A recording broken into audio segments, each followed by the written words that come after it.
The fighting around Saigon in the last 2 days we were there was desperate. The fight for Newport Bridge, only 2 miles out of Saigon, was the bloodiest we've seen. Early Monday morning, a Viet Cong sapper unit, probably no more than 20 or 30 men and women, attacked and set fire to an American USAID installation, closing the bridge and Highway 1. Thousands of troops and refugees were trapped on the other side of them, unable to reach the safety of the capital.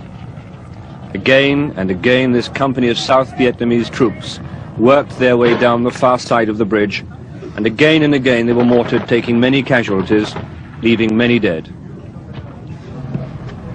The troops are now moving down on the other side of Newport Bridge. He's trying to, there's AK fire coming in from the factory. But now they've crossed the hump of the bridge, it means they're advancing anyway. We still don't know how many there are down there. We thought about 12 earlier today. An armoured car's going up on the left. There's no way of shifting these people. There must be, what, 500 or 600 troops on this bridge, fighting probably a dozen or so, maybe 20 at the most, communists, and yet there they are, they've been there all today.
One moment they panicked, and rightly so. The mortar hit right in the middle of them down there on the right, 100 yards away. It's killed a lot of people.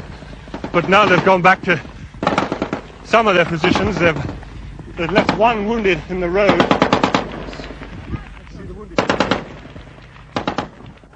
There was a desperation in these troops and their commanders we'd not seen before.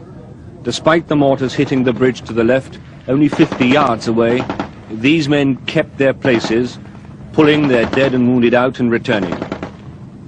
The wind turned and smoke from the burning installation began blowing back into their faces, confusing their movements and giving the Viet Cong ahead cover enough to move their positions.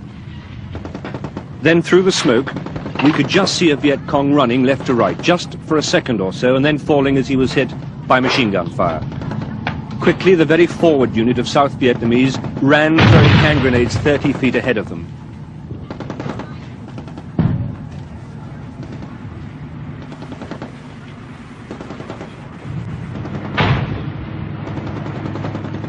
The smoke turned on us again, and out of it, in the briefest lull in the crossfire, soldiers came running out carrying children.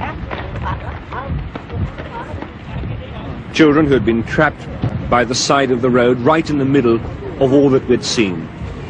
They'd been hit by flying shrapnel from the mortars. One little girl was very close to dying.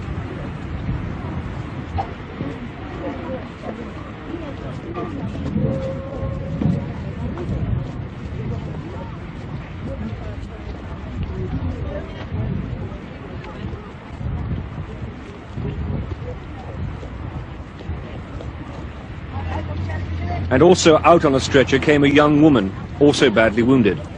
She was dressed in a black uniform, and there was a rifle on the stretcher with her. She was a Viet Cong.